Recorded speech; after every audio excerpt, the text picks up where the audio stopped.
vamos a hablar de Jujutsu Kaisen porque sencillamente ya era hora de hablar de Jujutsu Kaisen en este canal. Así que vamos a empezar respondiendo la pregunta que todos se hacen al respecto de esta serie de manga anime y que parece que ha marcado bastante las conversaciones al respecto. ¿Es Jujutsu Kaisen un anime del montón? No.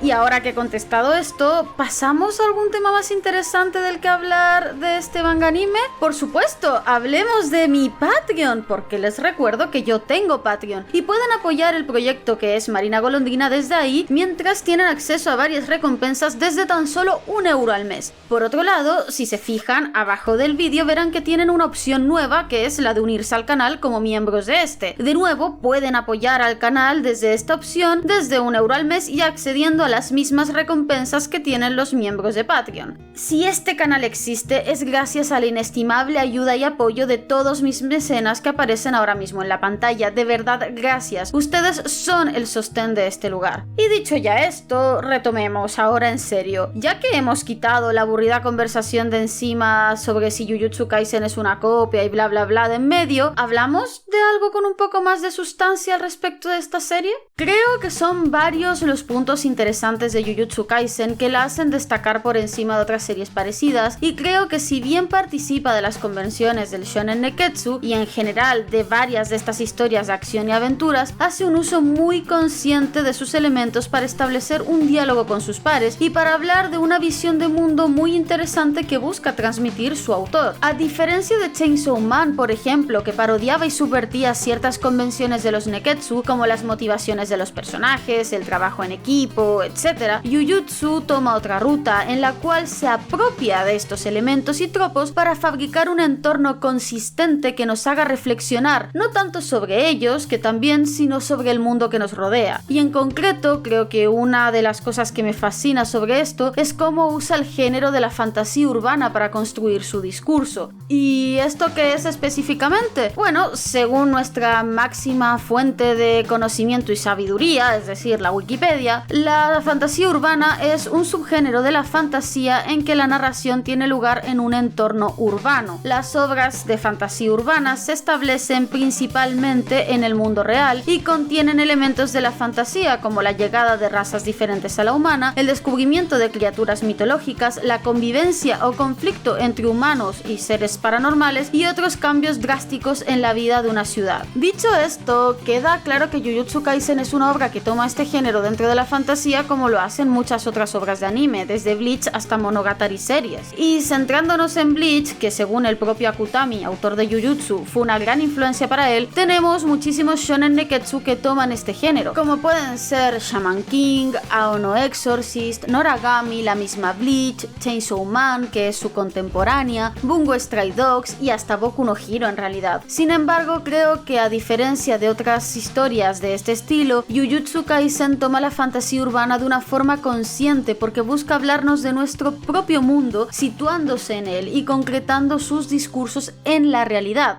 Por ejemplo, uno de los temas que habla la serie, sin duda, es qué supone la humanidad en sí, la necesidad de deshumanizar al enemigo para poder combatirlo, pero al mismo tiempo todo lo que se pierde de uno mismo en ese proceso. No es la primera serie de su tipo en tratar esto, por supuesto, porque de hecho este es uno de los temas centrales de series tan conocidas como Shingeki no Kyojin y Fullmetal Alchemist. Es más, centrándonos en Fullmetal Alchemist, usa exactamente el mismo elemento visual y narrativo para evidenciar esto que Jujutsu, la metamorfosis del cuerpo. Por cierto, tengo un video hablando sobre el uso de este recurso narrativo de la metamorfosis por si lo quieren ver, dejo el link en la descripción. El punto es que Fullmetal Alchemist y Shingeki son series que para establecer este discurso se enmarcan en otro mundo y en un escenario muy diferente, el de la guerra y los enemigos enfrentados en dos bandos contrapuestos. Y sí, tocan el cómo los mismos sistemas deshumanizan a los seres humanos que los construyen, lo cual sobre todo en Fullmetal Alchemist queda más que claro, pero siguen siendo contextos muy diferentes diferentes al de nuestro día a día, centrados en la realidad de la guerra y los regímenes militarizados. Por lo tanto, no señalan ni reflexionan sobre lo que ocurre en nuestro propio entorno. En todo caso, somos nosotros, los espectadores, los encargados de trasladar esas reflexiones y situaciones a nuestra propia realidad. En Jujutsu Kaisen esto es completamente diferente, porque sus personajes no son militares luchando en una guerra, son jóvenes japoneses de un contexto muy parecido al del público objetivo del manga, y en general, probablemente todos los que lo leemos, amén de las barreras culturales, estamos o hemos estado en ese mismo lugar y situación. La deshumanización no proviene de un régimen militarizado y dictatorial en un mundo distante, proviene de la realidad que habitamos, de sus contradicciones e intrínseca crueldad. Está implícita en situaciones que vemos día a día y que conocemos muy bien, por ejemplo el bullying y el mal manejo de este que hace el sistema educativo, familias tóxicas, trabajos alienantes en la oficina, instituciones burocráticas e inflexibles o prejuicios y tradiciones arcaicas. Por eso el arco de Junpei y todo lo que supone pegan muy fuerte dentro de la historia, no solo a nosotros como lectores o espectadores, sino a los propios personajes involucrados. Nos sitúa en una realidad conocida de la que todos hemos oído hablar o en la que incluso nos hemos visto involucrados, y utiliza elementos fantásticos, en este caso el propio Mahito y sus habilidades, para desmenuzar la situación y exponerla delante de nosotros, descubriendo muchas aristas de este asunto. Porque, ¿qué termina siendo Junpei? Junpei es, en el fondo, lo que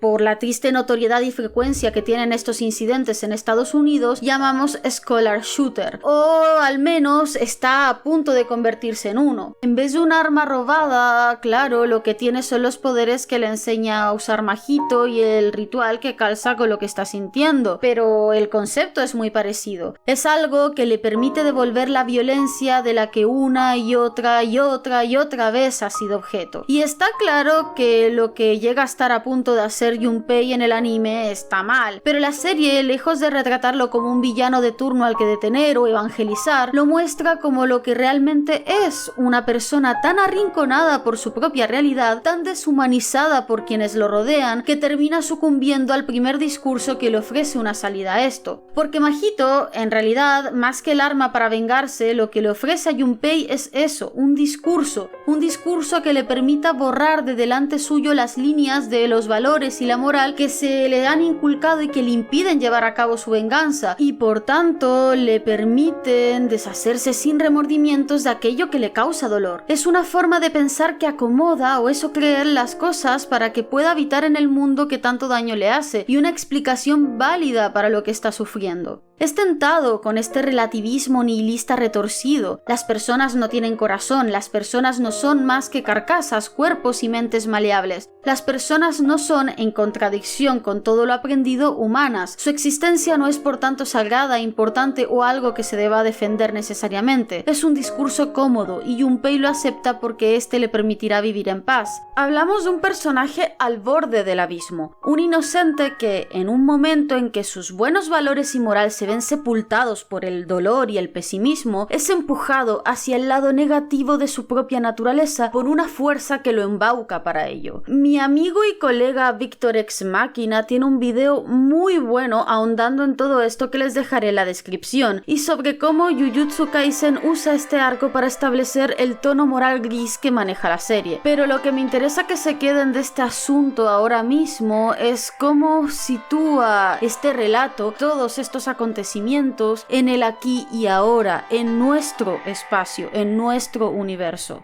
Tenemos una realidad conocida, el bullying, y una consecuencia conocida de esta realidad, un tiroteo escolar o algo que se aproxima mucho a esto. Y tenemos cómo se produce esto, tanto en el cómo se configura esta realidad sufrida, como el por qué se llega a esa consecuencia y mediante qué mecanismos. Junpei llega a esta situación por culpa del maltrato que se le inflige, pero también por la negligencia de las instituciones que supuestamente están encargadas de su educación y su bienestar. cambiar. Esto destruye su fe en las personas porque cada vez que intenta levantarse o hacer algo al respecto se ve solo y recibe más odio, desprecio y lo deshumanizan todavía más. Esta forma de pensar se ve reflejada en cada parte del personaje: el rencor impotente con que recibe las agresiones y su sensación de abandono, su aversión ya no solo a quienes le causan daño, sino a la escuela que permite que esto suceda sin intervenir. No es un personaje intrínsecamente malvado y de hecho su situación se refleja muy claramente en una de las primeras frases que declara nada más aparecer. Él dice que si pudiera elegir no querría eliminar a aquellos a los que él mismo odia, pero sí querría eliminar a aquellos que lo odian a él. Y también expresa algo muy parecido cuando reflexiona sobre que lo opuesto al odio no es el afecto sino la indiferencia. Ya ni siquiera busca la comprensión o el cariño que obtiene en un único vínculo con su madre, solo busca que lo dejen en paz, solo busca poder vivir su vida tranquilo. La consecuencia, el tiroteo escolar, se desencadena por la entrega de un discurso que permita a este personaje vulnerado cruzar las propias líneas de su moral. Mahito le ofrece a Junpei una razón por la cual es maltratado, pero también una vía de escape que en principio eliminaría las causas de su sufrimiento, y después, al concretar su plan, lo termina de empujar para que abrace este discurso, cortando su último vínculo sano y negándole su único refugio de humanidad a través del asesinato de su madre. Por si fuera poco, hace esto rompiendo la frágil e incipiente amistad y confianza que estaba surgiendo entre Junpei e Itadori, aplastando las últimas esperanzas de obtener algo bueno de otros seres humanos que albergaba el chico. Si despojamos esta situación de los elementos sobrenaturales que la aderezan, lo que tenemos es un retrato descarnado de algo que sucede todo el tiempo en todas partes: personas influenciables y adoloridas que son manipuladas para terminar haciendo muchísimo daño a otros. Y es por esto que este arco funciona tan bien, porque se construye desde la realidad misma que vivimos todos los días y en los espacios en los que siempre nos movemos, como por ejemplo en este caso la escuela. Y no es para nada el único caso dentro de la serie. Nanami, rechazando la banalidad de su trabajo alienante, es sin duda otro ejemplo. Expresa su insatisfacción ante una tarea que considera irrelevante y su irritación ante un sistema social y económico que valora más su posición dentro de la empresa en la que trabaja desarrollando una labor absurda, hacer más ricos a quienes ya lo son, que trabajos mucho más vitales como elaborar alimentos para que la gente pueda vivir. Y qué decir de la corrupción que hemos visto dentro de los hechiceros o de sus clanes, de las presiones que ponen sobre sus herederos o de, por ejemplo, la posición de las mujeres dentro de estas familias. Cuando Nobara discute con Momo respecto a Maki y a Mai, las mentoras de cada una, hay más que la sencilla, aunque maravillosa declaración de Nobara sobre que quiere ser linda y aparte también ser fuerte. Está hablando de la realidad de la mujer japonesa en el entorno laboral y el escrutinio al que es sometida, de cómo se le exige no ya ser competentes y no ya ser hermosas, sino nada más que la perfección en todos los ámbitos y campos, porque si no serán objeto de cuestionamiento. Y en esa realidad, como Maki y Mai, las dos hermanas sometidas aparte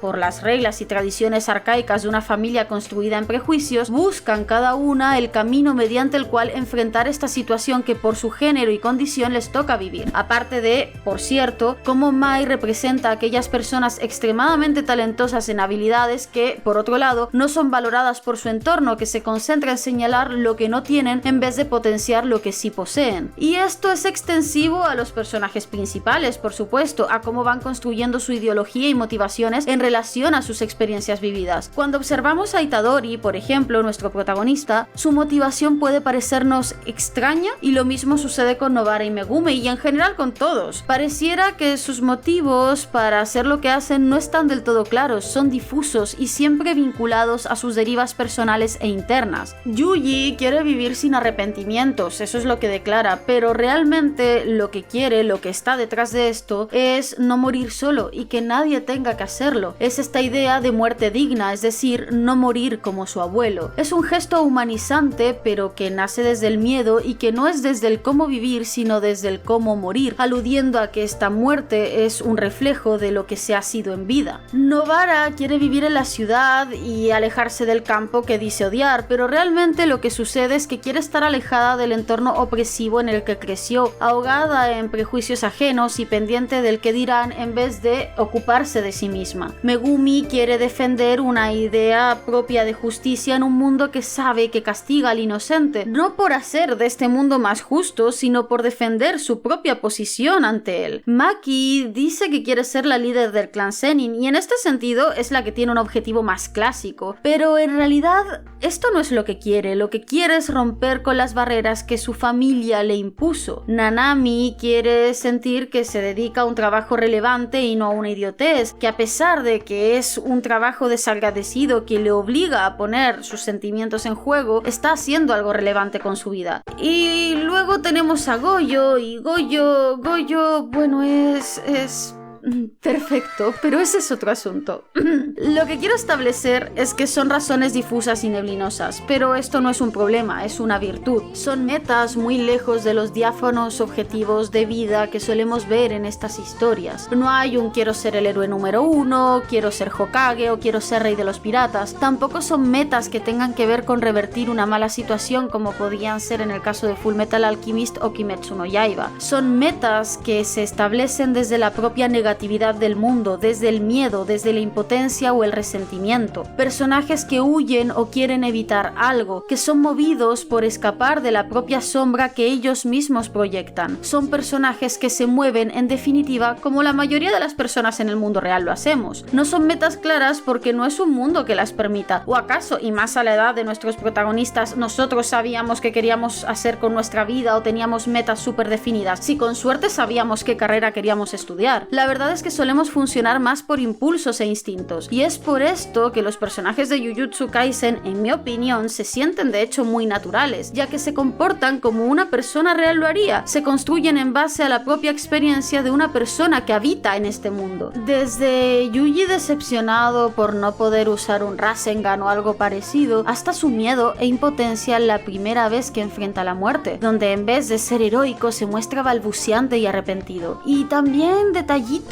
que pueden parecer insignificantes pero nos ayudan a situarlo en el mismo espacio que nosotros, como su gusto por Jennifer Lawrence o todas las referencias a la cultura popular que vemos a lo largo de la serie. Todos son elementos que sostienen esta idea de que no estamos viendo sujetos lejanos, sino personas con las que perfectamente podríamos haber estado compartiendo nuestro espacio. Y al hacerlo, cada conflicto que encaran y cada tema que trabajan se siente muchísimo más cerca de nuestra realidad. No es algo que podamos desvincular de nuestro mundo porque nos habla directamente desde él y sobre él. Mi colega y amiga Cecilia del canal Rayo Confuso me dijo una vez en un tweet que los demonios de Jujutsu Kaisen son un bait, y aunque esta frase pueda parecer exagerada, creo que es muchísimo más acertada de lo que nos pudiera parecer en un principio. ¿Por qué no? A ver, no creo que las maldiciones como tal sean elementos superfluos para nada, pero sí creo que como antagonistas actúan antes desde su simbolismo que desde su complejidad como personajes. Es muy claro desde el inicio de la serie y sobre todo desde el arco de Junpei que Jujutsu Kaisen busca explorar la relación que tenemos con nuestro lado negativo, con lo malo, lo feo de nosotros mismos. No ya solo a nivel individual, sino como sociedad, como comunidad de seres humanos. Las maldiciones surgen de los miedos de la humanidad, de sus sentimientos negativos. No somos nosotros en conjunto quien en esta última instancia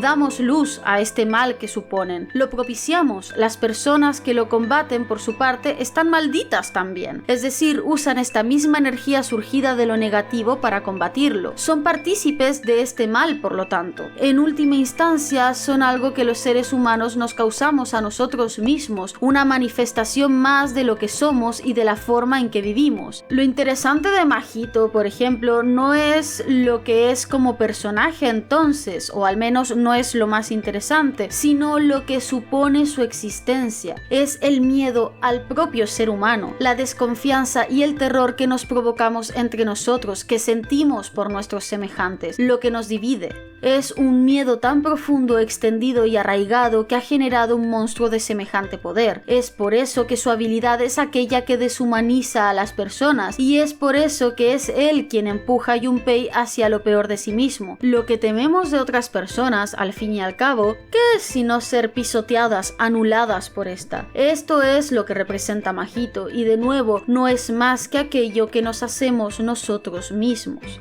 Y es por esto que los peores monstruos de Jujutsu Kaisen no son las maldiciones, efectivamente, sino otros seres humanos. Y es que las maldiciones le han mostrado a Itadori una realidad espantosa, es verdad, pero quienes lo ven como una herramienta a pesar de ser un chico, quienes una vez cumpla su propósito quieren acabar con él, los que están detrás de una u otra forma y mueven los hilos de todas las desgracias que acontecen a su alrededor, son todos ellos humanos. Y es por esto que creo que el mundo de Jujutsu Kaisen y su manejo del género de la fantasía urbana es sumamente bueno. No es una obra que pretenda romper las convenciones del shonen neketsu o subvertir sus elementos, tampoco le hace falta, y desde luego no es una serie del montón ni la copia de la copia como muchos han dicho. Es una obra honesta que se apropia de los tropos a los que muchas veces directamente homenajea para hablar de los temas que quiere hablar y entregar los mensajes que quiere entregar, y construye un mundo consistente para poder entregar su discurso de la forma más efectiva posible, hablando desde la cercanía y haciendo que cale. Me han quedado muchísimas cosas que hablar en este primer vídeo, obviamente, como por ejemplo la peculiar relación que tienen Itadori y Sukuna, y me gustaría hablar más a fondo de los personajes, como el mismo Itadori, pero por hoy creo que es suficiente en este primer vídeo para expresar lo que pienso de esta serie y para resaltar uno de los elementos que a mi juicio es, junto con sus muy buenos y agradables personajes, una de las fortalezas que tiene. Yo soy Marina Golondrina, les pido que tengan cuidado en no causar más maldiciones en este mundo de las que ya hay, y espero que este vídeo les haya gustado tanto como a mí me gustó hacerlo.